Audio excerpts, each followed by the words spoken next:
a new glove box. So we're going to check out the paint. That act alone has already scratched paint. Tailor's kind of poo-pooing on that idea because they want the ceramic coating to be the main protection, and they think single stage paint, and that's all they use.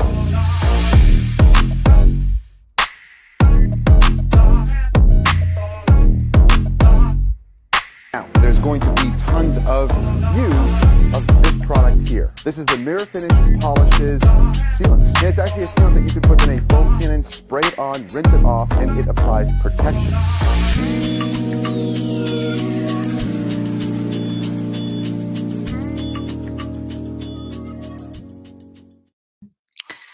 Well, hello, Mr. Phil Hello. Miranda. How are you? Great. I love that intro. Thank you. That I was worked fun. on that really hard today. I put my all into that one. Thank you so much for joining me tonight. I know that you are on the opposite side of the country as I am. So you are doing this late night, and I so appreciate that because we are live. How are you doing? I'm doing good. We had a day off today and tomorrow because we had a storm. Oh, Yeah, well, I mean, a day off always works, right? I it actually was love nice. being yeah, I love being home when it storms, to be honest. That's always been, was it storming? Was it the weather pretty bad? Was it just rain or did you get snow or We had like 3 to 4 inches of snow and then rain and yeah. then some more snow on top of that. So we stayed home, made brownies, made chicken soup. It was a good Wow. day. It was That's a good day. awesome. I love it. I love it. Thank you to those who are in the house tonight. We have Chingy Blingy, David Boyce in the house. Big O, House of Rags is here. I think that's Jamie Tone. We got Keith Conway. Thank you, Becca. Mike, man, we have a lot of people here tonight. West Cat, Nice. I appreciate that. You guys, Adama's Garage is here. T-Bone Todd. If I missed anybody, I'm sorry. CJ, Omori, gosh, thank you. Thank you so much for being here. So very quickly, and I think I just said his name. I think he's in the house, but I had somebody question my integrity earlier today in a comment. And so I'm going to show you guys something. Last week, if you don't mind, Phil, for me doing this really quick, but last Go week, ahead. Eve sponsored a $50 giveaway, and I announced the winner, and somebody said that it was rigged. So I just wanted to show the chat because, again, it's like, you know what? Don't do that to me. And really, I don't need to prove myself to anybody, but I just want to show the chat really quick who our winner is. So if you'll give me a quick second, I'm going to see Nice. people. I keep receipts, I tell you. So David Boyce, I think I said your name. I believe you are here. Congratulations. You won the $50 gift card, the giveaway from Cars with Kiev. I put it up on YouTube. His email, though, it's just carswithkeeve@gmail.com. So, David, if you will email him, he will get you that $50 gift card. So, without further ado, let's get on with the show. What do you think? Are you ready, Sounds Phil? good. Let's do All it. right. So, let's just start with our first question here. What is one thing? Wait a minute. That's not the first question. Let me That's try not the this first one. again. Here we go. What is the There we go. story of the people behind the business Miranda Detailing? What was your childhood like? School? So every podcast, this is kind of where I've begun. I want to know who you are, not just in terms of the business, but from childhood and on. So if you'll give us a little bit of background. Yeah, I was actually born and raised right outside of Boston in a town called Somerville. And it was not inner city, but not necessarily the nicest of neighborhoods either. So, I didn't grow up in the streets or anything, but it was definitely a kind of a rough area at the time. But I Oh, was I was there until I was like 12, and then my parents, we all moved to Vermont. So huge switch in culture yeah. completely. Going from a city boy with a Boston accent to literally a little village in Vermont called Marshfield, which was next to Plainfield, and the school I went to was called Twinfield. It it's like it was like in a book, like written in like a Nicholas Sparks book or something. It was funny. Oh, And like my graduating class was like 40 people, really small.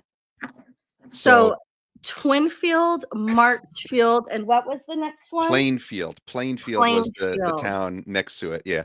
So tiny, tiny little, school and everything, which was kind of cool. It actually was more like a family. in that school, in that school. It was like 6th grade until I graduated there. But so spent most of my teenage years like in the country. Okay. Lost my accent long, long time ago. My Boston I was accent. gonna say, I don't know that I hear the Not Bostonian anymore. accent. Not anymore. Even though today it was wicked cold out, but that's as far as you're gonna hear, Boston accent. But I love it. yeah. I But love it. up there with school and everything, I just, graduated high school and just kind of went right into the workforce and did all sorts of stuff from cleaning, like commercial and residential cleaning, to working at a bookstore for a couple of years where I learned a lot of customer service, and dealing with customers. Yeah.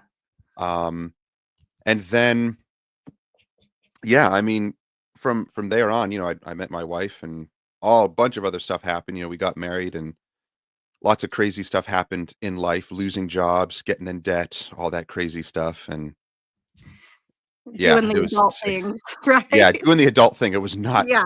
it was fun, Yeah. because we were married young and everything, but then we're like, we have no money and we don't know Yeah. what to do in life anymore. It Yeah. was rough. Yeah. Yeah. It's so funny. I always think about that because, when you're younger, adulting sounds like it's all the rage, right? Mhm. And then once you get there, it's like, wait, I didn't sign up for this. Like, nobody told me about what it was really going to be like. Yeah. Yeah, no more just getting money from mom and dad. Right? Yeah. Man. So, if I heard correctly, does that mean so there was no like college experience? You went straight from like high school to working. So you have been a working man basically Yeah. I have from always graduation been on. yeah, I always been like a service-based type of business person, Yeah. always physically working. I even worked with I have an older brother who lives in Maine, or he lives in New Hampshire now, but at the time he was living in Maine and he had a landscaping business, Okay. his own landscaping business. And I would go and work with him in the summers when I was a teenager. And that Wow. actually he taught me work ethic. And I base a lot of what I do in my business now based off of how he ran his business and talked to his customers and everything. Like I kind of modeled it after the way Yeah. he did it. Because he was Yeah. always a businessman and he always owned his own businesses and made them from scratch. Even Yeah. today, he, you know, sold that business and started a pressure washing business in New Hampshire now. Wow. So yeah, always a self starter, self-made guy. And I'm like that. I kind of built my life doing that. Like I wanted to Yeah. own my own business and do Yeah. that. And are you guys close? I assume that you Yeah, guys yeah, we still are.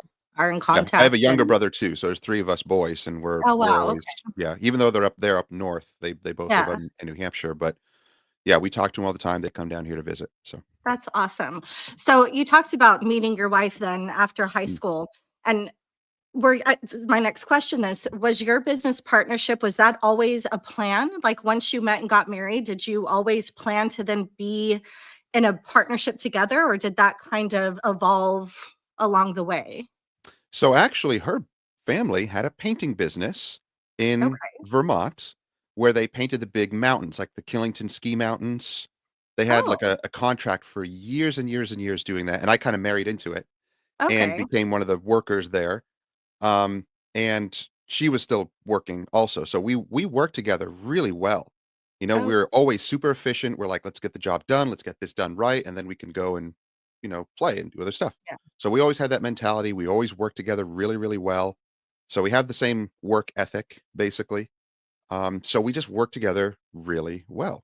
That's And awesome. when that business unfortunately tanked, you can hear the whole story on the other podcast if you want, because it's Yeah, quite no. detailed, quite Yes. detailed. But when that whole business crashed, we were like left floundering. We're like, what are we going to do now? Yeah. Everything kind of crashed and fell, and we hit rock bottom. Um, and it was only like the second, maybe third year in our marriage that we're like, we need to start thinking about like our own business. Like, what else can we do? And we tried commercial and residential cleaning ourselves, just the two of us, but that's hard to get into and charge appropriately up there because Yeah. the economy wasn't that great. Still really isn't that great. So yeah, out of necessity, we started that detailing business and moved down. We moved down here first and then started the detailing business. Oh, that okay. was that was the crazy part. Yeah. So you took a leap of faith, Oh basically. yeah. I Oh, mean, definitely, huge, right? Um, definitely. we have a question from Matt. How far is that from Mount Snow Ski in Vermont? Oh, yeah, Mount Snow. I'm trying to think of where Mount Snow is in Vermont. Um, but if you know where Killington Mountain is, it's the biggest mountain in, I think, the Northeast, like the biggest ski mountain or one of the biggest ski mountains in the Oh, Northeast. yeah, Um, but trying to see where Mount Snow is exactly. yeah. And I'm And wondering because I know Matt's in Arizona, so I'm like, how does he know about have you been there, Matt? I'm guessing. Um, oh, Mount Snow is way south, oh, like okay, he says almost to the it's in border of East Massachusetts. Yeah. Dover. Yeah, Yeah, yeah, it's okay. way down south. Yeah. I'm not We're gonna pretend like I know this geography. mm, I'm just gonna take your word for it. I teach, but I don't teach geography. yeah. I'm Yeah. I'm not good with any kind of direction. So on the east. Yep. Yep. Perfect. So then let's kind of talk about what were some of your biggest challenges then when you started your business. So Mm. you came or you moved before you had income then? Is that what I'm hearing? Yes. It really, when I look back on it and when I tell the story, I like, it was a leap of faith. It was so crazy that we did this because I think back and I'm like, "How did we do this? This was Yeah. insane." But it is amazing. Things really fell into place because we were in so much debt, but, like, 6 months before we moved, we worked out this crazy deal with one of the condominium owners, in Killington, and they had this condo that needed to be painted. Like, it needed to be kind of remodeled and repainted and, like, wallpaper stripped, like, outdated, needed to be Yeah. updated. So we're like, "Hey, can we work out a deal? Can we do all that work," which was equivalent of, like, a few $1,000s, and live here for 6 months until we move, um, and can we work out some sort of deal? So for, like, 6 months, we only paid, like, a little over $200 in rent Oh, for wow. this place and was able to save up, a few $1,000s to be able to make this move, and we moved with pretty much our clothes and, like, a few personal items, like 2 vehicles full of our stuff, that was it, Wow. and just kinda started from scratch all over again. And again, that was crazy because we didn't really know. We only know a few people down here that we made contact with, but Yeah. no other business people. Like, we just did it on our own. Like, it was crazy how we did it. And it was just research. It was just, at the time, Yeah. forums and some YouTube stuff and just how to start a small business, and we just kinda jumped into it not really knowing anything Yeah. and just literally struggled for, like, a year Yeah. until we, you know, had to make some decisions. We did Groupon, and finally that kicked us up, and we started to actually get customers and make more money, and finally it began to work. But a year in, with all that struggle, like, we almost didn't make it. We almost went home, Hmm. but we just kept going. We're like, I mean, how much worse can it get? Like, the worst it can get is just we're going to go back home Yeah. and live with our Yeah. parents for a while until we can figure out other plans or whatever. But that was, to us, it didn't really make a big difference. Like, we were worried, but we're like, whatever. Let's just keep going. Yeah. Yeah. And eventually it played out, it worked. It was just a struggle. So then, I think about it as well because I mean that's amazing and who I mean a struggle is kind of part of it, right? Like Mm, I don't know that I know many people who have ventured out in that form or trying to start a business without struggle. I think that's just kind of part of it, right? But definitely. that kind of brings me to thinking about the relationship you have with your wife, which obviously I don't know you guys personally, but just what you guys literally exude over the internet and I'm talking in terms of YouTube, like you guys just seem that like you have such a wonderful relationship. Like you're saying you just work so well together and it shows. So how do you maintain that? Like do you ever get on your wife's nerves? Does she I mean, do you know what I mean? Like do you guys how do you guys maintain such a great working relationship? Because that's got to be I mean, difficult. I'm thinking about, relationships that I've been in and God, I would never want to work with any of them. You know what I mean? So, how do you do it? What is your Yeah. secret? Um, it's I don't know. I really don't know, but we dated for like 2 years, and we were just good friends.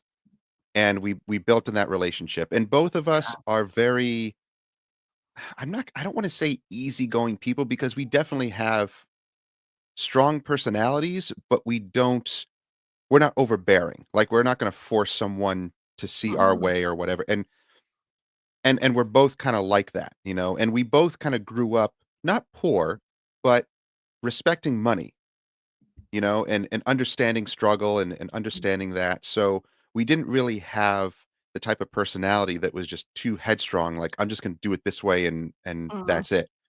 You know, it's definitely give and take. And since we worked together so well, like that was the interesting part. We were friends, we were dating, we worked together really well, we got married. I'm like that it just continued. it just works. Yeah, it just works. It just continued. Um and you know, to this day it's just like we have the same goal and we have the same kind of mentality when it comes to Yeah, business. You know, none of us are too much like I'm just going to go off in this business and do my own thing. I'm like, no, it's I don't want to do that. I don't yeah, want to risk family for the sake of business. Like that yeah, doesn't make any sense to me at all. Family is the reason why you need money. Like you don't need money for absolutely. the you know, it's Yeah, not I like love that. you need money. It's you need family first. Money is just a thing that you need to pay rent and get food and clothing and shelter and all that other stuff. That's Yeah, but yeah, that search for a career type of thing and like I need to be self-made and I need to feel worth so that I need to go out and get my own business. Like we've never felt that. Like that's not yeah, a thing for us. wow. For us, it's each other and it's family. Like that's the most important thing. We'll literally take days off to go and have fun and be like, screw work, screw money. Let's go have fun. I Like let's love go that. enjoy life. Yeah. Yeah. Yeah, which I mean, you have to have that, right? Like, regardless if you're working with a spouse or not, you have to have that work life Mm, balance where you know what I yeah. mean. Work Yeah. and all work and no play. I mean that doesn't work for anybody. Mm-mm. No, You we've seen so many of like our friends and family who have done that where they really, sacrifice their family for work and we're like, uh, ooh, that's not good. that's hard. It's really bad. Yeah. So it's like we learned not to do that. Yeah. Well, that's awesome. I mean, I think that's a great mentality to have. And again, I mean, It just it just works, and I love watching Mhm. your videos. In fact, you were one of the channels that I first found when I first started, my whole kind of venture into this detailing community, and I just loved I don't know what it was, but I just loved that you were working with your wife. It just you know what I mean? It's just like such Mhm. a wholesome thing, and you don't see it Yeah. anywhere. I mean, Yeah. like, literally nowhere, and so for me, it just kind of brought this was like during COVID and all of that. So for me, it just kind of brought some security. I don't know, it's hard to explain. Mm. It was just lovely to watch and it still is. So kudos to you guys Thank because you. I know that Yeah. it's appreciated, you know what I mean, across the board, probably more than you guys realize, I'm guessing. Yeah. Um, Thank you. so, Phil, what advice would you give someone then who is looking to start their own detailing business? Because you Mm. obviously have some experience in seeking out, jobs and seeking out ways to make money. So, what would you tell people who are doing the same? Yeah, that is definitely something that I mean, when you're starting your own business, you're struggling not just to make the money part, but also to kind of build relationships because no one can start a business alone. Yeah, There's always people by your side. There's always people, you know, helping you, backing you or something or supporting you in some way. Nobody can start a business and thrive or succeed alone, like completely alone. yeah, So you need people around you. You need people yeah, around you who will support you, um, and not just for the money's sake, but to actually help you, support you. Um, and if it's money that you need as far as startup and things like that, I mean, I've borrowed a little bit of money from friends. You know, there's no shame in doing that. yeah. Um, but of course, there's always balance with that as well. You know, don't just expect handouts. Mm, But it's going to be a struggle. But do as much research as you can on your business. So yeah, obviously, with detailing, do as much research about detailing that you can. Because we have YouTube and social media, it's nice. Search as much as possible. Learn from everybody. mm, Don't just pick your favorites. Don't just pick people that you like because of for whatever reason. Sometimes people just choose people that they like and they stick with them. It almost becomes cultish Like they Mm, only stick with this one person because they like them, and that's dangerous, like, that's unhealthy. yeah, Watch everybody. Pick things from every single person. Whether you agree with it or not, it's okay. There'll be things that you may not like or agree with. That's fine. But yeah, there's plenty of other things that you can learn from them. So soak up as much as you can, but then practice. mm, Practice, practice, practice. Like you just have to go out there and do it. We did so many jobs where we lost money on, but we learned valuable lessons. Like we learned how to be more efficient. We learned not to miss certain spots that were really important. mm. We learned a lot of those little things, sacrificing maybe the money and the time, Yeah, at that time, but we'll make up for it later, improving our skills. So just practice and practice and practice. Don't just see and believe anything you hear, or see on YouTube and social media. You got to test stuff out for yourself yeah. and make sure it works for you and your area. Now, when you started your business with your wife, did you already have detailing experience? I mean, I know that I had heard or I've heard a story where you were like painting bumpers, was it at Yes. dealerships, right? Yep. But was that the extent of the experience you had in terms of cars and any kind of detailing? So you guys literally started from scratch? Yeah, yeah, actually with and even Jess had no experience with that because I was doing the bumper painting and actually polishing too. I was learning how to polish with like the rotary polisher. That was the first thing I ever, used was the rotary polisher. And just removing scratches and things like that and a little bit of wet sanding and cutting and polishing. So I learned it from doing that, but Jess had no experience with it at all. So what she learned was like what I showed her on YouTube and a little experience that I had with the polisher and caring for car paint, and the rest we just all learned together. So it was a learning experience for both of us. So I had maybe a little bit of polishing knowledge, but besides that, yeah, we learned both of it from scratch, basically. And that's crazy that you chose to pick up a rotary before a DA. Yeah, I didn't even know what a DA was at the time. Oh, No, we 'cause just I'm had like, the big DeWalt wow, rotary with the wool pads and the foam yeah. pads. That's what I learned on. Not a lot of people know that. They're like, "Oh, he's always using the DA." And I'm like, "You you don't know where I came from. Like I came Yeah. from the rotary." But I don't say that a lot, so. Well, I mean, so actually that just kind of makes me think. So would you suggest that people start with a rotary? Nah, Or no? because it's outdated. Like, those who started with rotary know, Yeah. but there's no need for it. Since things have updated so far, technology and the tools have been updated so far, you don't need to really go back to doing that. It'd be like, not to compare it to like the Stone Age, but it's like going back to using like old stone and rocks for It's hammers and chisels. I'm like, no, we got stuff for that already. Like we have good things for it. You don't need to go back and do that at all. yeah, So reminds me of the Flintstones, yeah, exactly. Like you don't need right? to go back to, yeah. Yeah, if you want to That listen to the radio, we don't have to like turn on a parrot. We can listen to the radio. Like we have technology. We can rely on that's that. It's okay. That's crazy. I did buy a rotary. In fact, I bought DIY Details rotary when it came out, and I'm going to be very honest, and I think I've said this before, so hopefully Ivan's not listening, but it's still in the box, still on my shelf because I don't know what it is. And everybody's like, "That's so silly. Just take it out and use it," which I should, because why not, right? I mean, I don't do this as a business per se. Like this is more Mhm. of a hobbyist type thing. So why not learn your craft to the best of your ability, right? Like using all Yeah. of the tools that are offered, but for some reason the rotary just scares the crap out of me. I don't know. I don't know what it Yeah. is. I think I've seen and I've heard too many stories that are bad. You're gonna Yep. burn the crap out of the paint. Like, I Yeah. don't want to do that. Yeah, You know exactly. what I I know, and a mean? lot of those have been debunked. A lot of those Yeah, stories, that's true. those myths have been Yeah, debunked, but it is a different beast. It's a different thing. When you put pad to paint with a rotary, it feels different, and it's gonna kick, it's gonna feel completely different until you, like, yeah, learn it. So there's yeah, definitely more of a learning curve, but once you learn it, it does have more versatile power. Like, it can do things that it can get into tighter corners and things that the DA can't get, have where it to. Yeah, stalls and it's less efficient.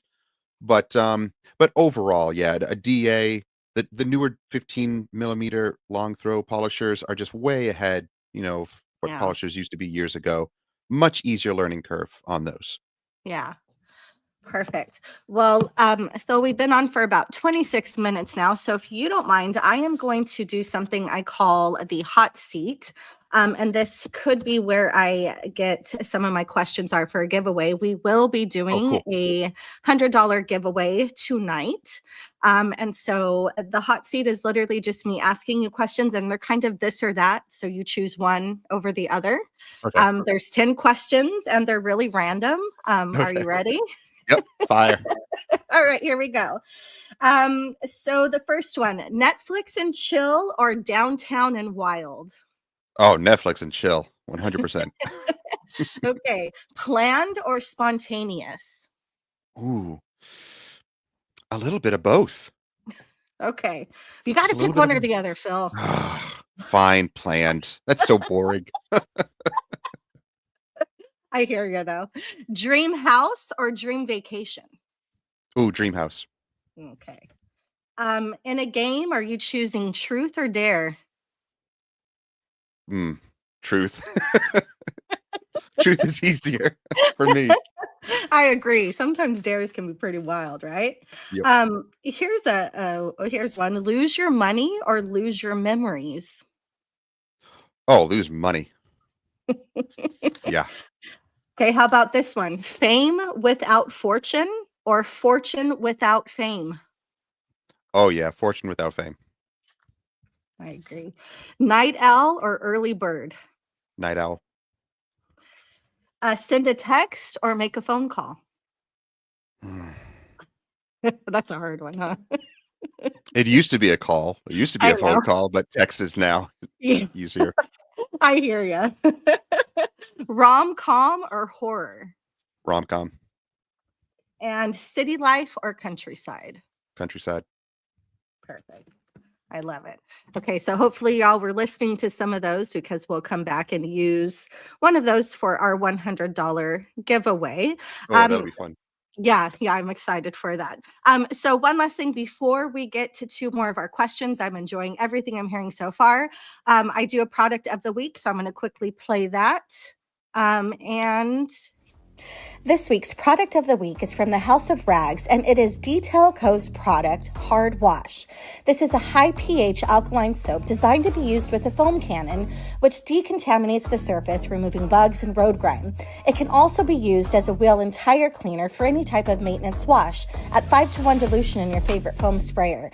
But this is so much more than just a shampoo. This is such a versatile product. 10-to-1 in a foam cannon, 5-to-1 in a foam sprayer, 1 ounce per gallon in a bucket for a contact wash. It can be used as a 3 pH system or as a standalone, and at $10.49 per 16 ounces of a bottle and concentrate at that, you cannot beat it. This is definitely a product you want to have in your arsenal. Thehouseofrags.com, Kristen will save you some change. All right. There you go. Get yourself. Have you tried any Detail Co's products? Have you tried their hard wash? No, I haven't tried any of their products yet.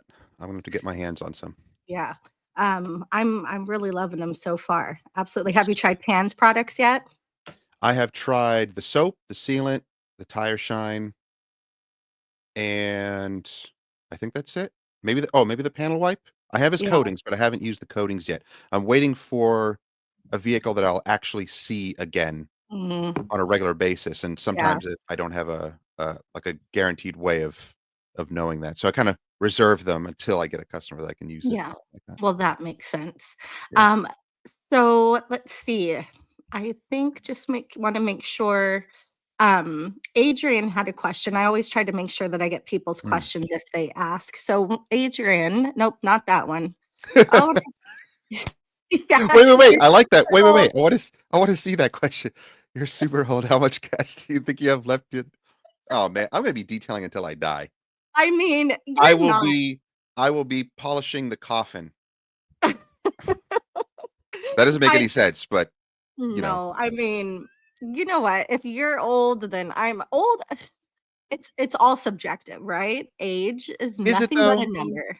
I don't Is it though? yes.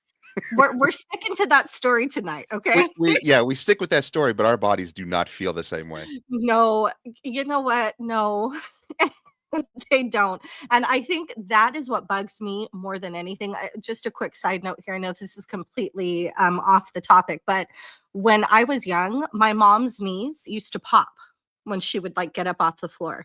And I used to make so much fun of her, like gentle fun, right? Because that's just what you do when you're a kid and oh, mom's getting old. And kid you not, my knees are now popping when I get up off the floor. And I called my mom the other day and I was like, and really what happened is then my son, my 6-year-old was like, oh, mom, that means you're getting old. And I'm like, oh my God, shame on you, Damn, kid. I called my mom and I damn. said, I am so sorry because I don't feel old. That came back full circle hard. And more than not, that's the way life is working. There's Oh, so yeah. many times I've really thought about it and it's like, damn, I did that and I should be ashamed of myself. You know what I Mhm, mean? mhm. Gosh, this getting old is not it's not fun. Nope. Nope, not at Definitely all. not. So here we Uh, go. Next question, Phil. Outside of detailing, what hobbies and or interests do you enjoy? How do you maintain that work-life balance? So I know that you just mentioned earlier that you and your wife make sure that you take some time off and do things together. But what hobbies or interests do you guys enjoy? yeah, so together, we love going e-biking, so we bought e-bikes, like, 3 years ago, and they are awesome. Oh, they're Wait, so much fun. what's an e-bike? An e-bike. So, Electric? yeah, electric bikes. They Okay. are so much fun. They're, like, 750 watt, they can go up to, like, 25, almost 30 miles an hour. They're awesome, and they're very easy to ride, like, they're not going to break your knees, back, ankle, like, anything. We can go for, like, 20 miles and not be sore at all because it's pedal assisted, so you pedal, Okay. but you're, like, Yeah. pedaling the air and the bike just takes over, and they're kind of mountain bike-ish style, so we can go on, like, dirt trails, and we've Oh, been all over the wow. place with those. We brought those to Kentucky when we went to, like, the detailing event there that they don't have anymore. We brought them down to Florida. We brought them everywhere. They fold up and go in the back of our SUV, so they're super fun. So then Um, you have to charge them? yeah, so they come with these big batteries and you can charge them Okay. anywhere too. They just plug them in with their own chargers and yeah, I charge them overnight. So they're awesome. They're really fun. So we do that a lot. We got ATVs a couple of years ago, so we go ATVing together. We both got our own. Okay. So we go on trails. We've been out to like the what are those trails out south past Kentucky or out west, I should say. Oh, they're really well known now. It's escaping my mind. I'll think of them in a moment. But yeah, we go riding here. A couple of hours away, there's parks like not trailer parks, ATV parks There you that you can go. go and ride. That you can go and ride. Mountain trails and stuff. So much fun. So we do That is that together. Yeah, so that's really fun. I want to get something. I want to get, fun things like that, toys that we could do together. Because she is a country girl. Not a lot of people know, but she was actually raised like on a little farm. Like her parents had like their own little farm, and she used to ride like three-wheelers all the time, like oh, when she was a little fun. kid. Yeah, so she's way more country, than I am. I still have a little Yeah. bit of city in me, but she's way more country, and she does all that stuff. Her brother would dirt bike and all those crazy Oh, things. how So she has fun. that in her. She loves doing that stuff. Yeah. Um, So does she smoke you? um, Sometimes because her machine is bigger. She's got like a big 600cc and I got like a 450. I Oh, bought her like this big CF Moto 600 touring model. It's a beast. Got a power beast. steering. It's Yeah. awesome. The thing is a beast, and that thing can go anywhere. Yeah. So Yeah. I'll get stuck sometimes, and she'll have to pull me out. Oh, you So, out. Wifey to the rescue. yep, yep. So that's awesome. Individually, she loves watching her shows. Like she Mm. watches all sorts of like British shows and stuff, and I do a variety of other little hobbies and things. Like I got into like video games again. Like I hadn't played video games in 18 years, but then I'm like, I bought all the consoles and everything. I'm like, let me see. I want to see all the new games. I actually did like this is kind of a weird thing, but I got into like making ties and bow ties from scrap material years Okay, I ago. remember hearing about this. Like you made one for Ivan, didn't you? I didn't yet. I Oh, I actually thought feel bad okay. because I wanted to, and then I just forgot about it, and I have Okay. bow ties still that I have made. But I got into that, and actually locally here in Richmond, there was a fashion show, like a Richmond fashion show for I think it was the local, like, VCU college that had, like, a fashion section of their schooling, and Yeah. I was, like, invited to do some stuff with them. So for a couple of years, I'd go to their fashion shows and actually sell our stuff at their fashion show and even have some of, like, the runway models wear some of our stuff, which No way. really cool, yeah. Yeah, there's, like, a really fancy men's custom suit and shirt shop here in Richmond called 707, and, all handmade stuff, it's amazing, and they took our stuff and they're like, "We wanna have some of your stuff in the fashion show." They, like, hosted it. Wow. So, did that for a few years, and then just got more busy with detailing and then just kinda left that on the side. That was always a kind of a little side thing anyway. Yeah.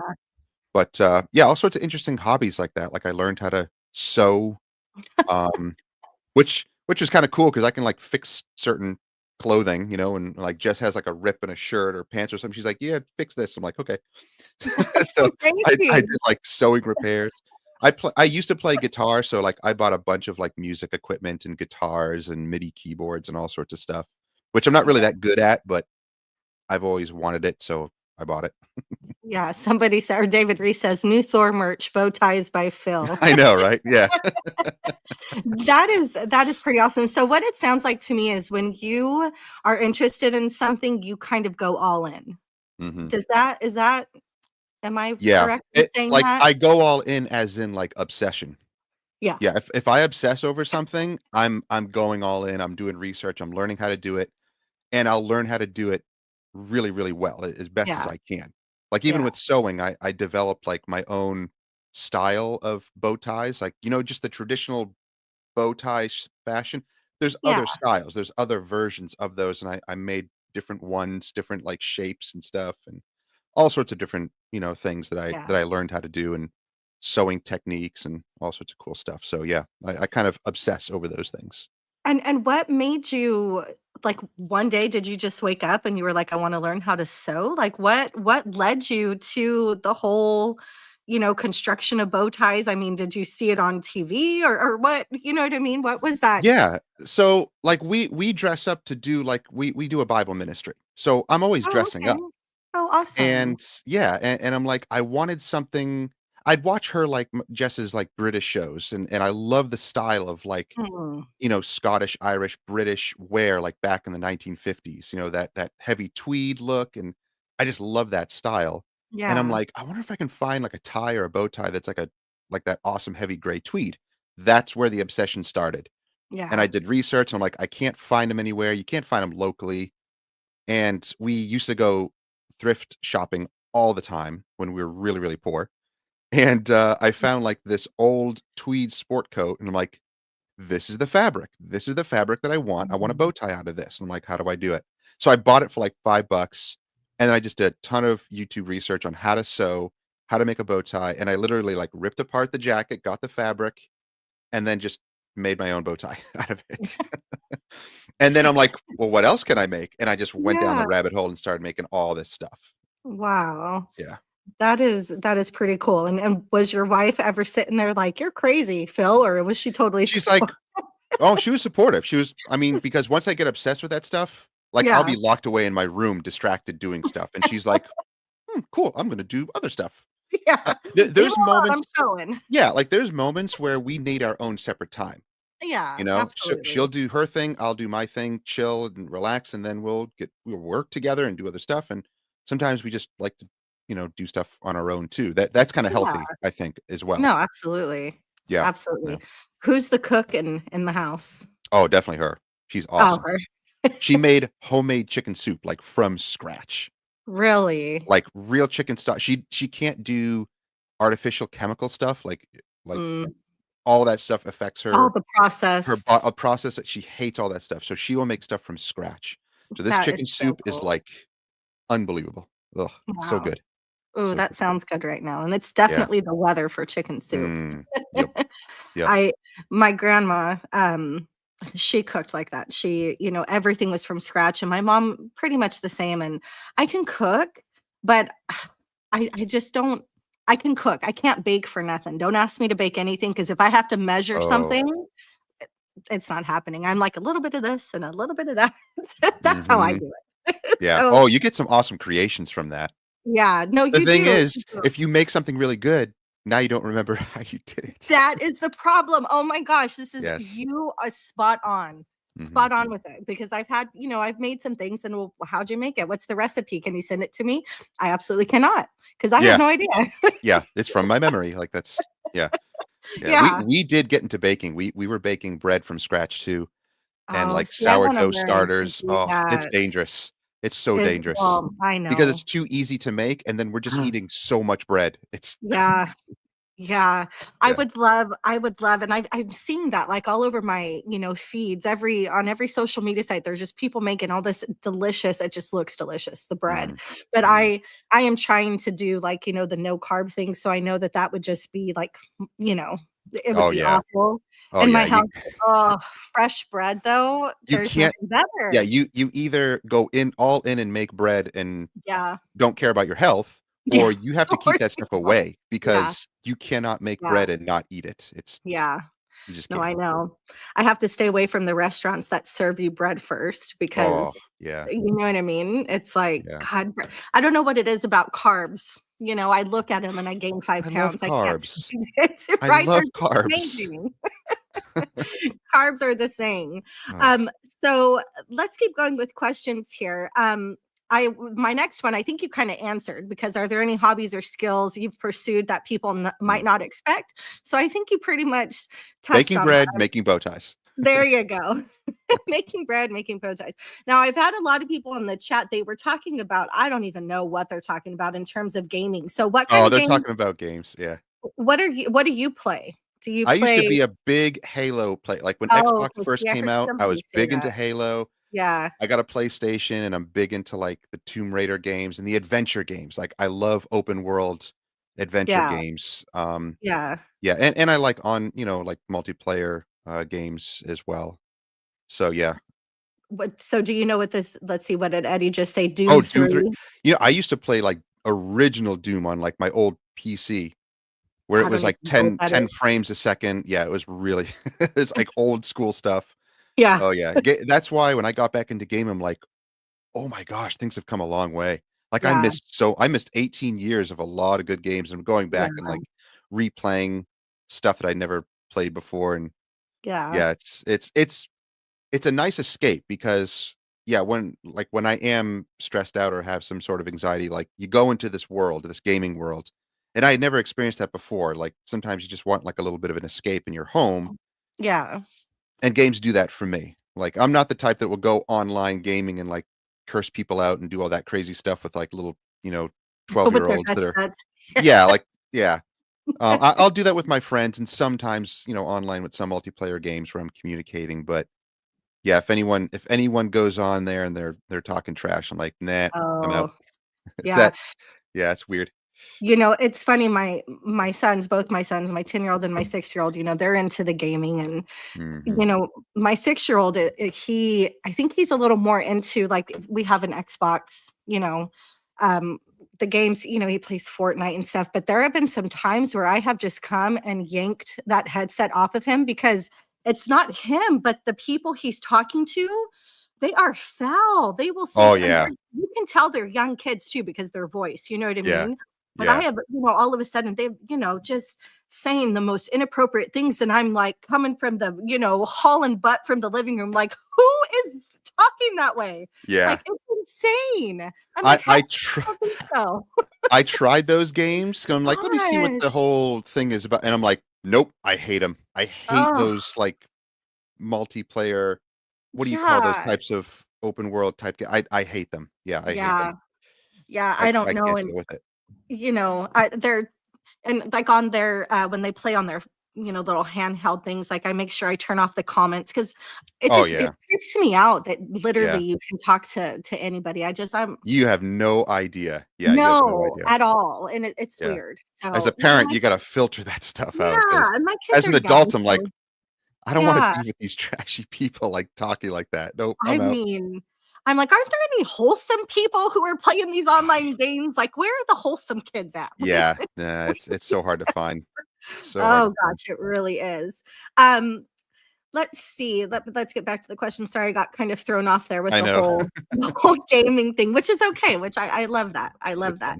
fun. Um, so what is one thing, Phil, that you are passionate about that has nothing to do with your detailing business? So is Hmm. one of your hobbies or what is it that you're passionate about outside of detailing?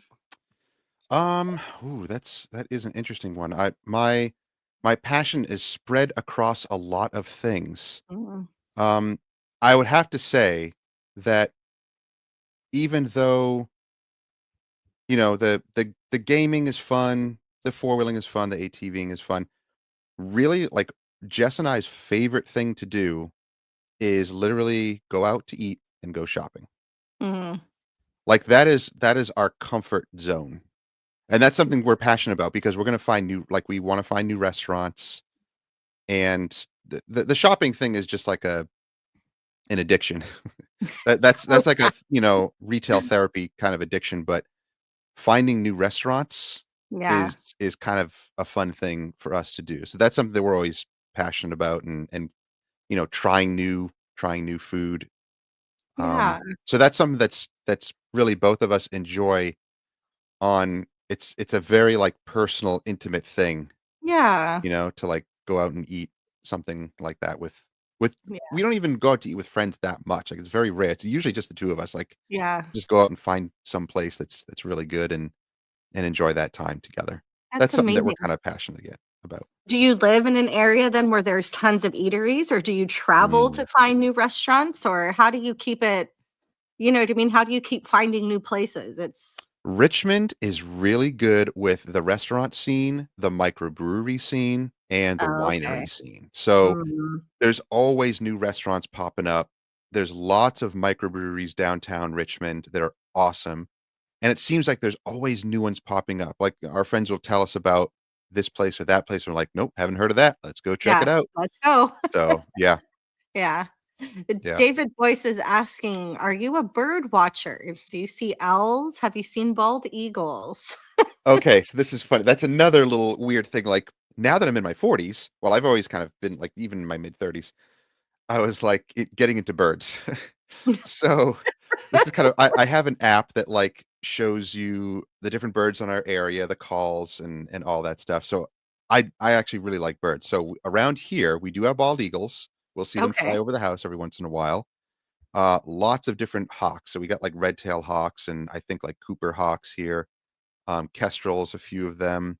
We also have a couple of different owls here. So, we have um the long-eared owls. I forget what they were called. And then we also have screech owls and barred owls. So barred owls have a couple of different calls. They'll have kind of a soft hoot sound Okay. sometimes, but then they have this really creepy call that we'll hear in the woods because we got a ton of woods around us. We got like 10 acres here, lots of land, lots of woods.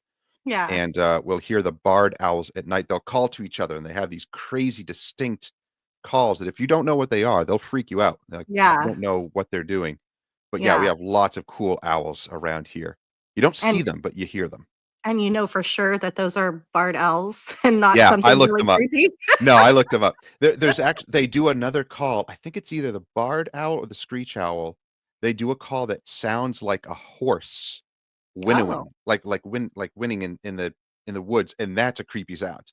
So I wow. heard that and I'm like, "What is that?" Hmm. Um, we have foxes here, and sometimes foxes will also do that sound. They'll do like a screaming sound, and that's Wow. creepy. It sounds like a lady Yeah. screaming in the woods. Oh, Uh, goodness yeah, gracious. so it's like when you live in wildlife in the country like this for a Yeah. while, like you learn all that stuff, and then you're like, Yeah. whatever. It's just animals." But Yeah. yeah, we got lots of cool birds around here as well. That's crazy. Now, I don't live in the woods, but I have lived on a dairy, and I'll tell you what, Oh, cows, especially the younger cows in the middle of the night, sound like a crying child sometimes. Like, what? make a noise that sounds like a child in distress, and I will never forget the first night I lived on a dairy for a couple years, and I will never forget my first night. I about had a heart attack. Like it was the worst sound I've ever heard. And I've grown up in the country around cows my whole life, but never lived so close where I could hear them at night. And man, you want a creepy Whoa. sound? Cows at night. Definitely creepy. Wow. Oh, I didn't know that. That's weird. I Yeah. never lived close enough to cows to Yeah. hear that. Well, and trust me, you'll get freaked out. And I'm like, Yeah. what is that? And then of course everybody's like, oh, it's just the cows. And I'm like, oh, that's just the cows? Like Yeah. that's awful. I get used to that. John Weber is saying, do you do the Richmond Beer Trail or are you more of an apple juice kind of guy? I like both. I am definitely a Hefeweizen beer guy. I love wheat ales. Oh, Unfiltered wheat ales nice. are my favorite because 'cause they're just so refreshing and Rich. what With I the consider orange? chuggable. Yeah, Do you I put do an like the orange in 'em? orange. Yep. Yeah. I like the orange in them, kinda like the Yeah. Blue Moons, you know? Yes, I love Blue Um, Moon. yeah, I love that stuff. That's So, I haven't awesome. done the Richmond Beer Trail, though. Um, but Sounds like fun. I know. Oh, yeah, yeah. Right? Trying to think of the brewery that's here that's, kind of famous in this area, and they make these gingerbread stout beers. They're famous for their stout. They're like oak barrel stout beers, and they're like kind of like the Guinness beers, but Yeah. they're more flavorful. They're more Oh, sweet and rich. It's like you're drinking like liquid chocolate. Oh, they're oh, delicious, and they're like a it's sipping beer that that you sip. It's not like chugging type of beer. no, I Um, definitely can't do Guinness. Guinness is too thick. yeah, Like, yeah. it's a very thick it's like a It's milkshake to strong me. stuff. I'm like, Exactly. you Yeah, that know? is some strong stuff. Yeah, very Yep. strong. Um, I'm thinking again, we're on 52 minutes, so I still have some questions, but let's go ahead and do the $100 giveaway. Are you good with Cool. that? Yep. All right. Um, so let's see.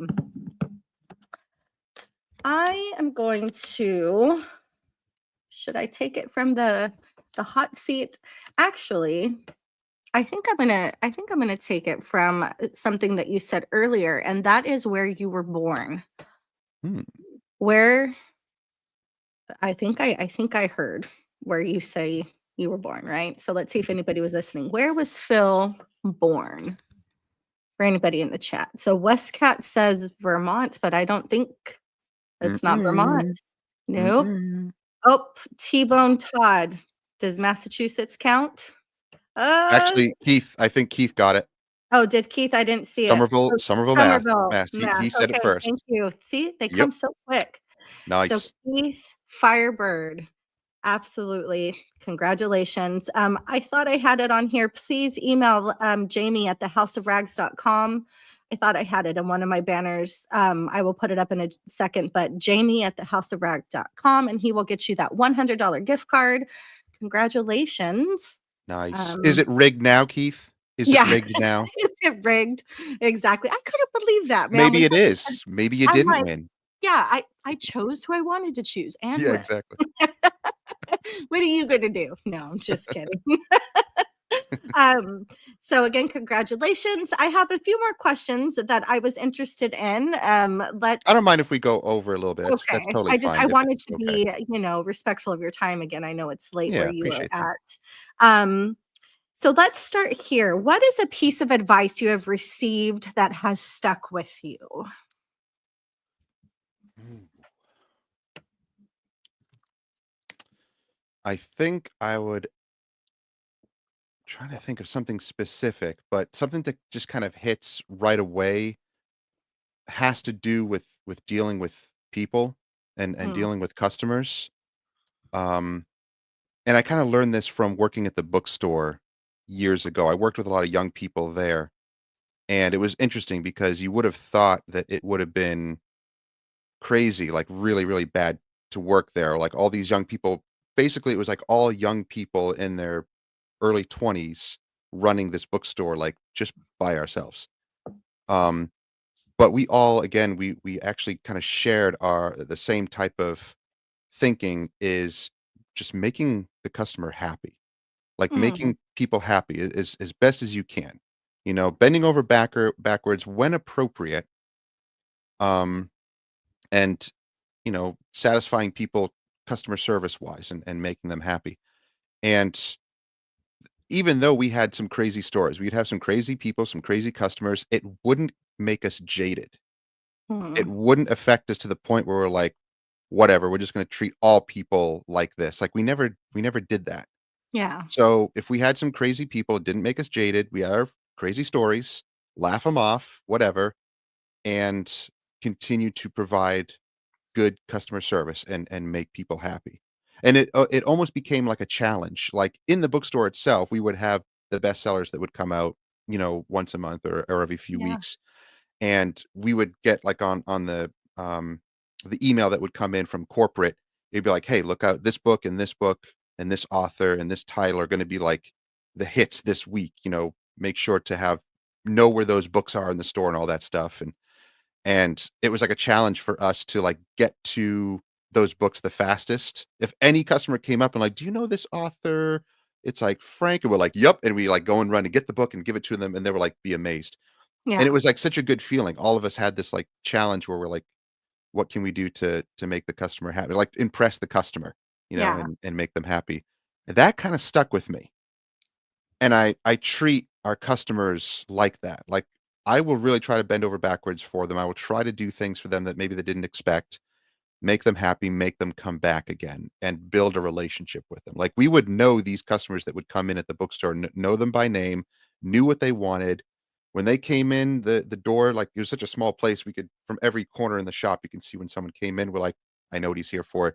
Let me go and get the book," like, right away before he even asks for it. And it was Yeah. that type of thing that made it enjoyable to work there. With Yeah. all these young people, we all had the same mentality, and it was really, really fun. So, I still kinda keep that same mentality with our Yeah. business today.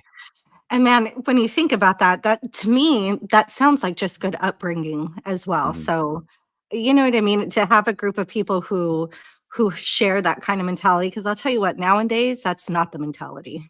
And Yeah, it's such a shame. It's such a shame to see. it is. But you know what I mean? People just there's just I shouldn't say there's not 'cause there are definitely kind people in this world, but they seem sometimes to come fewer and far between, and especially Mhm. when you're out, like, just in your, you go to the store, or you go to restaurants, or it just seems like people don't have that kind of mentality. So that's awesome, Yeah. I think that you people did are and at are a young jaded. age, no? It's Yeah, true. they are jaded, Yeah, yeah. and And then one of my pet peeves, and something that I've actually even talked to, say, waiters and waitresses and stuff at stores, at restaurants, is good customer service. I mean, or lack of it, I should say. That's my pet peeve, is lack of good customer mm, service. Like, when you walk in the door and they ignore yeah, you, we've had yeah, some really bad experiences with restaurants yeah, where they ignore you, and then you get a weird vibe in the place. You're like, "Something must be off. Something must be yeah, wrong. Maybe management or yeah, something's weird here. There's a weird yeah, vibe."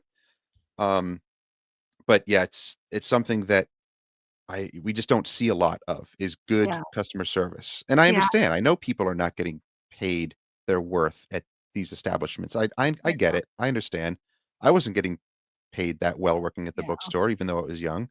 yeah. But still, it's like, have a certain pride for your Yes. work. Like, Yeah, whatever you're doing, yeah, try to do your best at it, I because it'll agree. make you a better person in the Yeah, future. It really will. and it just makes people's experience, including your own, more enjoyable. Like, why sit, Mhm. and dwell in misery, and then I Yeah. guess misery loves company, right? But that's always how I think of it. Like, if I get you might be having a bad day, but, like, why perpetuate the situation? Like, let's Yes. smile, and let's maybe we can help you, brighten your day. So anyway, Sheepstar has Exactly. an interesting question here, Phil. So I'm not sure if this is to you, but would you rather fight one horse-sized duck or 100 duck-sized horses? Now, what a question is that? That is funny. Tracy said, Mm, "Sorry, that is my favorite interview question," and I'm gonna have to agree. I need to come that's up with questions hilarious. like this. So, what do you think, Phil? What would you rather fight? I think 100 duck-sized horses. I think that would be Really? fun. I think that'd be fun. Duck-sized horses. The fact that he even compared the size, to a I don't know. That's definitely a question. Mm, Good for you, Sheepstar. You're mm, gonna have to give me more of those. I'm gonna give you my email so you can set me up with these cool questions. that's hilarious. I love it. Um, Phil, let's kind of round it out. I think this question is something I also was very interested in. So, is there anyone in the detailing community that inspires you, or any channels that you love to watch? Now, Mm, again, when I started my venture here, you were one of the channels that inspired me. The fact, you know what I love about you, Phil, is you are just so genuine in your delivery of your content. You're not biased, you're kind, like your whole demeanor just comes across in such a way that you're just you're a pleasure to watch. Like it just is a good feeling, and I trust your judgment. Like I know you're not just trying to sell something. Like you're really just doing your thing as a real person. And so I know that I appreciate that. So is there anyone in the community that has inspired you in such a way? yeah, when we first started the channel, before we started the channel, there were a few detailers that I watched religiously. And unfortunately, one of them has sold their business and has moved on to other stuff, that Yeah. being Alan from AM Okay. Details. Um, and that's just, that's just personal decisions, business decisions and stuff. But man, I'd really miss his stuff, his content, because he was coming at it from just a business owner perspective. He Mhm. had that little shop in Scotland, and his videos were vlog style where he would greet you in the morning, and it would almost be like a series of days that he would kind of take you on this journey. And in between the parts where he's talking about stuff with the business, he'll show you like, "Hey, now I'm gonna show you how to clean this or clean that or polish this or polish that," and even give you like little tips and tricks and like information, kind of insider information about how coatings work and how paint works and how this works. Mhm. And I kind of fashion our videos after that style, um, because he would always greet the camera with like his signature greeting, and it was very personal. It was very genuine, and he never Mhm. pushed. I mean, he had his own products, and he would show them in the video working on them, but he would never push his own products. He would talk about them, but whatever. He'd move on to other business stuff. He'd give you business advice. I just loved his channel, and it felt like he was talking to you, which Yes. was really nice, very personal. So his influence was huge, and then to like meet him in person when you know Car Supplies Warehouse started back in the day, Mhm. and he was one of the first product lines that I bought from Car Supplies Warehouse, and then Jason reached out to me out of the blue, you know, wanting to connect and get together, and then had the Yeah. chance to like meet Alan and all that, and now we still chat every once in a while, which is Oh, that's insane. awesome. Like it's so cool. Yeah. So that was a big influence for me.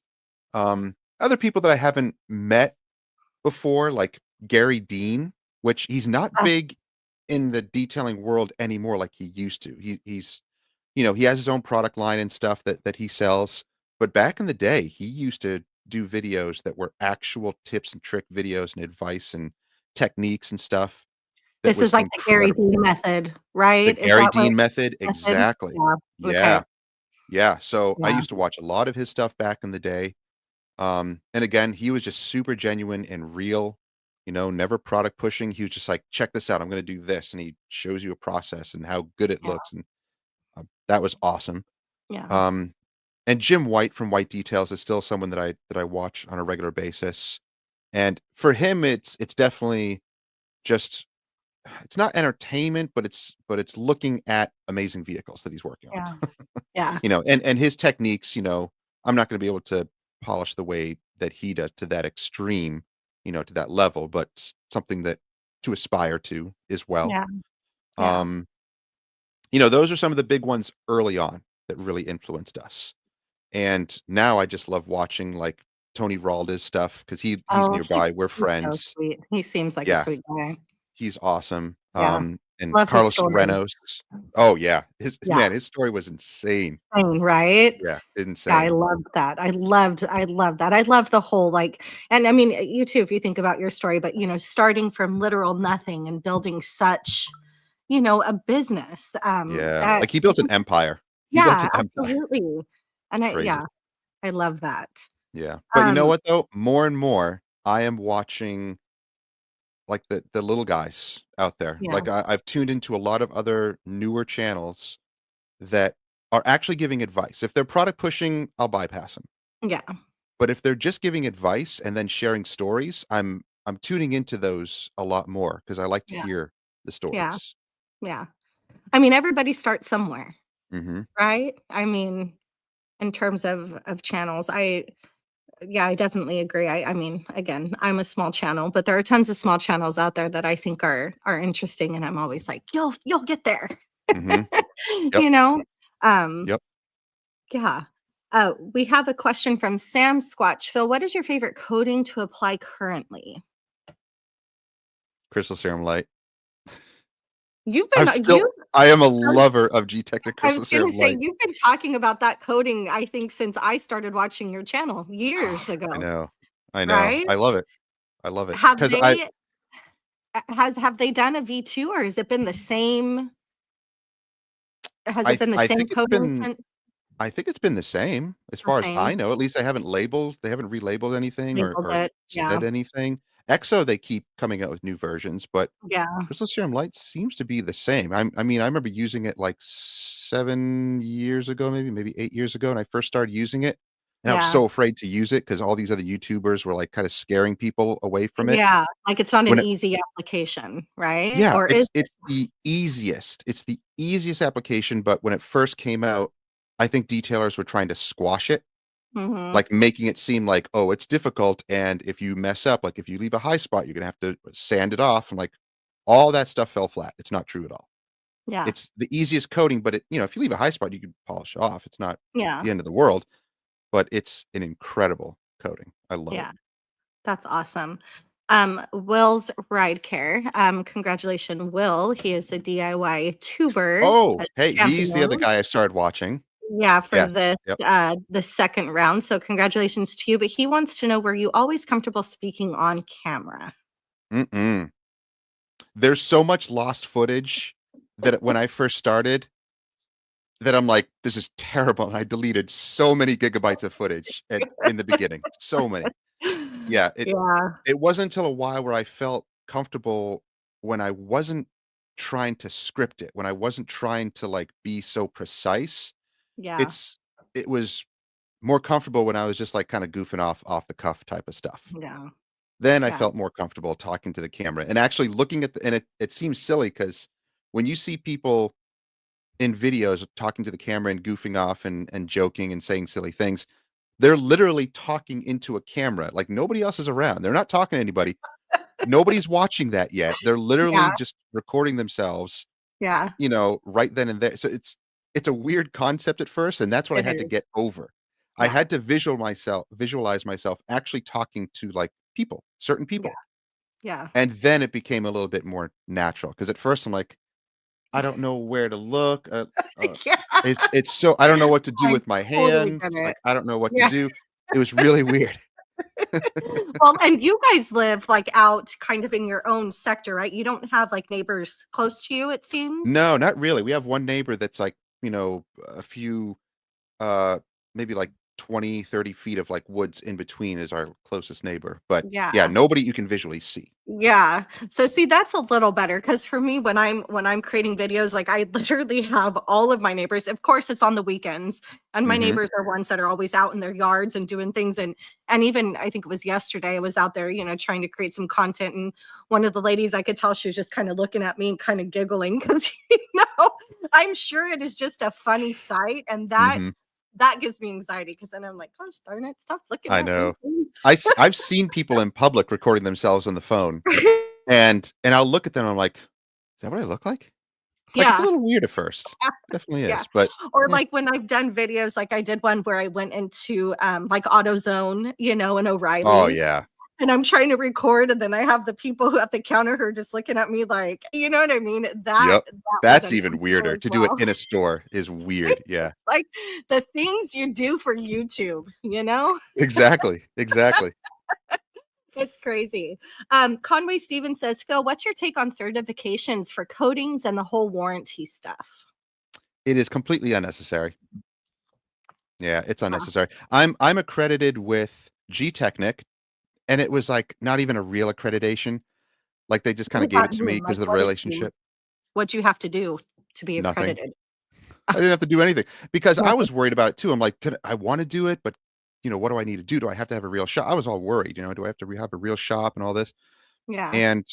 And really it was just having a relationship with G Technic and like Eric Joseph at the time, who's now working with, Car Supplies Warehouse.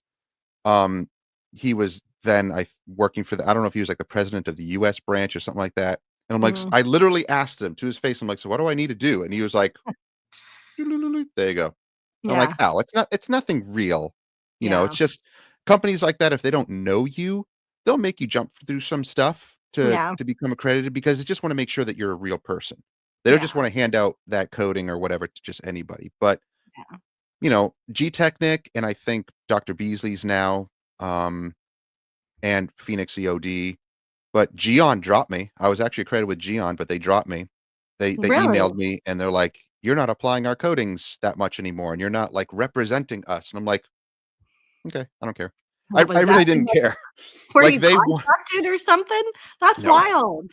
no, You know and what it I was mean? also a relationship build. Like, I knew the some of the guys from Geon, and they're like, "Yeah, we'll accredit you." And Yeah. I didn't fight for it or anything to get it, Yeah. so I didn't really care to lose it, but it Yeah. doesn't really mean anything to me because I Yeah. didn't really do many of the certifications or accreditations. There's a difference between accreditation and certification, that's another Certification. thing. Yeah. Like, yeah, it's accreditation, but yeah, certification like that, IDA is just a club. It's not Yeah. like a Oh, don't nationwide or yeah. worldwide, you know, Yeah. certified board type of thing. It's not like being an electrician or a plumber where you have to be Yeah. like an apprentice. Detailing is free. It's a free thing that you can learn how to do on your own. Yeah. So, there's no real legality to any warranties or certifications at all. Yeah.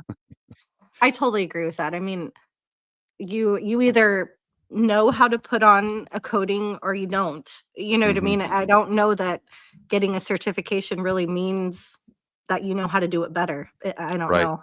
Yeah. I mean, You I know? I used to think that way. When I first Yeah. started, I'm like, "I wanna be a Don't tell certified Bruce that. detailer." Bruce is hope he's not on here because he'll be like, "Christy." Yeah. But, I mean, I learned, and I learned just from experience and kind of forgetting about certifications for a yeah, while, and then I started hearing about it again, I'm like, "Oh, yeah, that thing." Like, no. yeah, Like, I got a business, I'm fine, I've been yeah, doing it ever since, like, it's not a thing yeah, that you have to be concerned about, yeah. and be I overly agree. concerned about. I agree. Chingy Blingy says, "Is detailing a pleasurable therapeutic experience for you, or is it more just a career you happen to be really good at?" Ooh, that's a good one. So, That is a at good question. first, detailing was just out of necessity, it was just something that we had to learn, like, "Okay, this is a business venture, let's just get into it." Yeah. So, it was not a pleasurable thing at first because we didn't know what we were doing, we had to Mhm. learn how to do stuff and be efficient, and, like, we had to work through all the grunt work stuff first. Yeah. It wasn't until later that we started, like, polishing and doing coatings and then maintaining those vehicles. That's when actually the pleasurableness came in, Mhm. was when the business stuff like, settled in and we were a business. We're like, "Okay, good. That's Yeah. locked in. That feels Yeah. good." Now I can actually start enjoying the processes and enjoying the chemicals being used and the coatings and then watching the vehicles coming back and maintaining them. That's when it was actually more enjoyable. Yeah. Yeah. Um Yeah, detailing is definitely therapeutic for Mhm. me, and we were actually talking about this, backstage before we came on. I think that it's therapeutic for a lot of people, and I've come to kind of realize that the more and more that I've kind of connected with the community is how many people do find it, therapeutic or calming. Yeah. Which, makes sense. Mhm. So one more question for you, Phil. We're at an hour and 15, but I would like to know, what do you see in your future? So like from Mm. 10 years from now, are you still seeing you guys deep in this detailing, Miranda detailing? Do you feel like you're going to retire and do something different, or what do you see for yourself? I really don't see ourselves doing anything different necessarily, Mm, but I would like to work ourselves into more training. Like mm, I enjoy teaching others. And we're at the point now where we have, 15 plus years experience in it yeah, and not easy experience either. Like hitting rock bottom and starting from scratch experience, which yeah, not every detailer can say, some get into it and they already had money and it was a hobby and then it became a business and they already had work. And it just worked, yeah. Yeah, they already had other jobs that paid for their life. We didn't have that privilege. We just had to do it out of necessity. Yeah. So it's a little different when it comes to that type of experience because we know what it takes and we know where we come from. And if people are struggling the same way, we're like, we know, we get it, we Oh, yeah. understand. You can And connect to that, yeah. exactly, exactly. So I can see ourselves doing more teaching. That's something I would really like to do. Is that type of training and not in a huge group setting because I know there's a lot of companies out there that do big group trainings Mhm. and that's nice for some people, but I'm definitely more of a one-on-one type of person. And Yeah. even if I was personally gonna do training, I don't wanna go to a giant school, a giant, like, classroom of, like, 20, 30 people. I'd Yeah. rather go and either do one-on-one or maybe a handful of people. Yeah. It's you get better training that way, Yeah. you Absolutely. know? You don't get lost in the crowd, and it's not just based on timing, "Okay, like, you learned that, alright, let's move on." Yeah. I don't like that, I can't learn from that. Yeah. So if people are interested in that more intimate one-on-one training that's more Yeah. personal, that's what I wanna do. That's what I wanna strive in and do like a personalized school like that or training course like that. Yeah. Well, that's awesome. I agree with Chingy Blingy here. He says, "Miranda Consulting LLC, sign me up." I'm here Consulting, for it. Hey, consulting. That's yep, yeah, that's good. that's I would definitely attend your training, Phil. That would be awesome. I would love to have you. I would, I definitely would. You like I said, you guys have been such a driving force, just in things that I have learned, Mm, over the years. And you awesome. are you are a great teacher. Thank you. Because you really do you again, it's just your delivery. It's just the way that you deliver the content in a way that people can understand. You don't, spend time with mumbo jumbo. You just kind of say it like it is in a basic but still knowledgeable, way. And Yeah, it's yeah. amazing. Thank you. Franco says, no, where we go. Do you There we go. prefer spending money on chems or equipment? Mm. Uh, I do like equipment. I like toys, like, I like physical things. So, yeah, if it's gonna be a choice between a chemical or a piece of equipment, yeah, I'll probably go with the equipment. Awesome. Yeah. Um, and there's actually one last thing, and I don't think I put it in the questions, but something that I have been thinking about more and more lately. I'm sure brands send you chemicals and things Mhm. to review, correct? Yeah, they How, still do. yeah. So how do you go about, I mean, because do you just make videos on everything, or are there things that you reviewed that were no good and you were like, "I'm not going to make a video on that," or how do you find that happy medium between things that you are going to review and then things that you decide not to? How do you go about doing that? Because that's a place where I'm at right now because I don't ever wanna come off as disingenuous or Mhm. like I'm trying to sell a product. I really do wanna give reviews that are honest, and Yeah. trustworthy and Mhm. educational, but I also don't wanna hurt feelings. Does that make sense? Yeah. Oh, definitely. Yeah. So I'm at a very I've just had a kind of an epiphany in the last couple of days, like, how do you go about that challenge of not pissing people off, but Mhm. still creating content that is valuable and true? Yeah. So I learned that companies will try to push you around. That they're like bigger companies. They have a whole team, they'll even have a legal team. Mhm. Um, and when companies approach me or send me emails or whatever, my conversation with them is I don't do sponsored, dedicated videos for like review videos. I don't do that anymore. I used to in the past for some products that I liked, like Yeah. even Super Clean back in the day. And there was another sealant that I did a review on, and I actually like their product. So I'm like, I feel comfortable doing a sponsored video Yeah. for them. Yeah. Um, but now I don't really do sponsored videos for specific products. But I had the conversation with them. I'm like, look, this is how I'm going to do the video. It's going to be an incorporated video. I'm going to use the product, but I am not going to say anything that you want me to say about the product. Mm. So it has to be my own thoughts and words on it. I'm not gonna bash a product. I'm not the type of person to bash a Yeah, product me because either. Yeah. I've understood that the variables play such an important role. What I Yes. like and what works or doesn't work for me may actually work for someone else somewhere else. Yeah. So a negative review without any, like, proper facts behind it, without Yes. showing pros and cons side by Mhm. side means Yeah. absolutely diddly squat to me. Like, those type of Yep. negative reviews are ridiculous. Yeah. So, I look for products or when people send me products, I'm gonna ask them and say, that's what the people are gonna be looking for. They wanna know pros and cons. They Yeah. don't wanna see a product that's just like, "This is the best. Go and buy it." I'm never gonna be that way. I'm gonna give you pros and Yeah. cons, Yeah. you know? So to this day, like, I'm doing a video for Temu, like a 3rd video for Temu.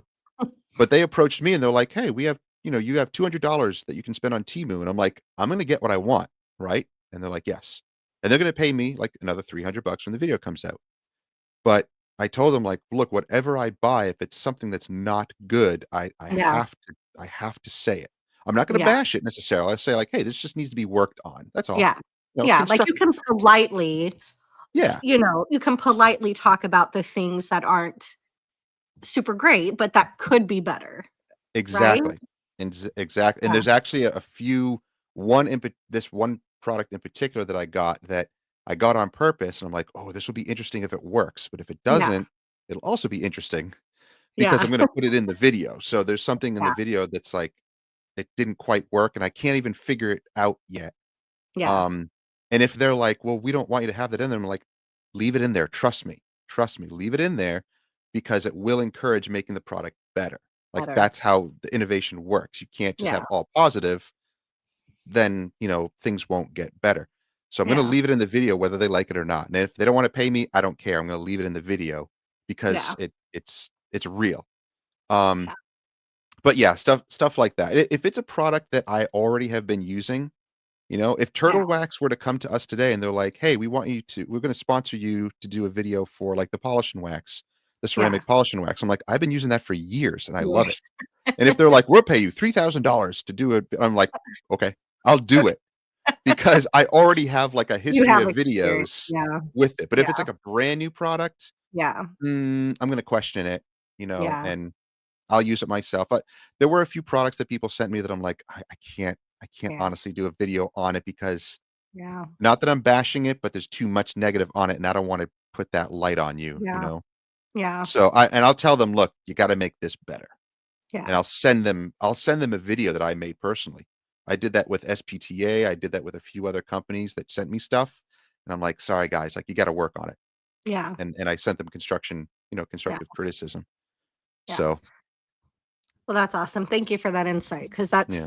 and again, for me, I've said it, I'll say it again. I'm such a small channel still that, in my train of thought, I'm thinking about growing my channel, right? So Mhm. I don't want to do anything that's going to stunt the growth of my channel because obviously, I'm thinking Yeah. about all the facets, everything that goes into it, and it's a lot to think about if you're really, genuine about wanting to bring good content, which I do.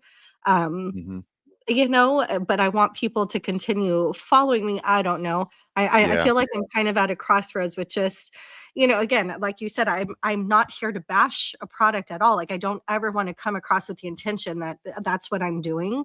But I also want to feel like I have the autonomy to say, like, this was okay, but it Mhm. wasn't it wasn't what I expected, or it wasn't what, you know, was said, with all of the hype, but it's still a good product. It just could be better. I just don't know Yeah. that I Well, don't know. I'm the video that you did on pan sealant is interesting because I've been using pan sealant on our own vehicle, and it's a daily driver, Yeah. and it goes through some grime and junk every once in a while. And it's still holding up really, really well, but then Yeah. again, it's a white vehicle. You were testing on a black vehicle, and, you know, and that one was a daily driver as well, so it's going through who knows what. Yeah, so driving through gravel and dirt roads, like Yeah. literal country, they're literal, that it's going through Yep. the hammer. And I had someone make the comment, like it shouldn't do that. And the way that I see it is any sealant, it doesn't matter if it was Pan's or anybody's, but any spray sealant, and especially in the way that I applied it, Mhm. you wouldn't expect anything more than, Right. a couple Yeah, of months. It doesn't matter who seal it wasn't because it was Pan's. That's exactly. just the conditions that this vehicle goes through. Um, Exactly. Yeah. you That's why I know? do find a lot of product testing videos like that Yeah. to not be deceiving, but the person making the video also does need to, like, understand and let the audience know, like, Yeah. this is my neck of the woods. Yeah. And which You is what might get yeah. different results, you know, and Yeah. that's what you said. You're like, These are the results that I'm experiencing." Yeah. It doesn't make it bad. Yeah. It's just different. It's Yeah. real life. It's the Yeah. variables Yeah. that play into it. Yeah. And I really did. I really was trying to make that as clear as I could. And I think I Oh, probably yeah. repeated myself way more than I should have in the video, but I knew being Repetition for product emphasis. It was good. that people were gonna come at me regardless because of you know what I mean? Mhm. Um, so I just and I wanna that's just the notion that I wanna continue is everybody's experiences are going to be different. You know Yep. what I mean? Everybody's experiences. It does not matter because there's environmental factors, there's all kinds of factors that play into every part of the way a chemical performs. And if people don't Exactly. realize that, then what's the point? I mean, if you don't know, you know what I mean? So, Yeah. I Oh, don't know. definitely, definitely. In fact, Steve, you said negative experiences or opportunities to work with the brand. You know, not enough brands do that. They may Yeah, just get upset and just be like, "Whatever." They'll just send their product to someone else who will say something good about it. yeah, Um, but man, I wish maybe we will have more power in a few years with products because there are just an overabundance of product reviews yeah, out there that companies should send out real detailers beta stuff, you know, their yeah, tester stuff and yeah, improve on it. yeah. Um, And, like, the harshest conditions, yeah, find people who are in every facet of an environment that you can be in, yeah. the That's a swamps and lot. season or the you know what I Yeah, mean? The dry that's a lot of deserts, mountains. R&D. Yeah, that's a Yeah, lot of R&D that they're probably yeah, just like, "Nah, it's just too much. We're not gonna do that." But man, if they yeah. did, It would that yeah, could break the mold. yeah, That would do something incredible for the detailing industry. I yeah, just don't know if any company has the drive to do that or the yeah. expense to do it either. Well, and at the end of the day, I is there really a product that can be created that is going to work in every single Yeah. environment? Like, is that even possible or plausible? You know what Right. I mean? Like that and Right. that's another thing I think about, like, you're chasing perfection at that point in a product, and is that really fair to expect a product to work in every single condition known Absolutely. to man, right? That's unrealistic. That It's would be unrealistic, unrealistic. right? And That's I why don't we think see Oh, go ahead. yeah, yeah, I don't think people think about that enough. Like, Mhm. you know what I mean? It's they see something fail or they see something that, "Ooh, this doesn't work," and all of a sudden it's a bad product. Well, no. Did you Mhm. take into consideration why this didn't work or why it didn't perform to the best of its ability? I don't know. I Absolutely. wish Yeah. more people would be Yeah. subjective that way. Oh, definitely. You Definitely. know? That's why everybody has their favorites. They're like, "Well, this didn't Yeah. work, so I'm gonna stick with this." Well, obviously, whatever other product you're using is working for you, Yeah. you know, and when you do those comparisons, then it's almost interesting to kinda cross-reference it. Yeah. Okay, so if you didn't like that product, go back to whatever product you were using and do more Yeah. videos on that product, and then let's see what people say about that one that worked so well for you. Because I Yeah. bet you'll find other people that are like, "That's garbage, it doesn't work That's for me." garbage. Exactly. Now you're like, "Well, then who is right?" You know, Exactly. that's when you Yeah. come up with the idea or the Yeah. understanding that, "Oh, Yeah. it's because there's different products for different people in different Yeah. areas of the world." So, Yeah. And is it really about being right at the end of the day, or is it about yeah. having products that work for you? Like, Yes, exactly, you exactly. It's know? more and more, it's coming down to Yeah. that. Like, I really don't that's great, if this product is doing what it's doing over there for you, but I want it to do this for me here. Mhm, So, you mhm, know? Um exactly. That's good. Yeah, I think, Keeve just came in. Keeve, you are a little late. We're about to finish up here. We've been on for an hour and 30 minutes. Man, Phil, you have been an absolute joy, to talk to. I am, again, Oh, so you as grateful well. that you agreed to come on. You are just an amazing person, you and your wife. I would love to get you guys on again one of these days and have her on. I know that she's not, you know, I'll force her. I'll privy force her. privy I'll to the convince her. camera, but I would love to talk to her as well. Just because, again, as a woman in detailing, it's nice to have that perspective because there's not enough of it. I'm going to be Mhm. honest with you. There is just not enough women's perspectives out there, and I feel like we need to be heard. Definitely. Oh, yeah. You know? I'm Definitely. gonna I'm gonna play on my feminist role here. No, not really, but anyway, I would love to get to talk to her. But I'm gonna go ahead and let you go, Phil. You guys, thank you so much for joining us. We still have about 42 people on, so that was more than I expected after an hour and 30 minutes. You guys are amazing. Yeah, Phil, thank you, you are guys. amazing, and I think we're good. Awesome. Thank you so Awesome. much. Thank you. Bye bye. Bye.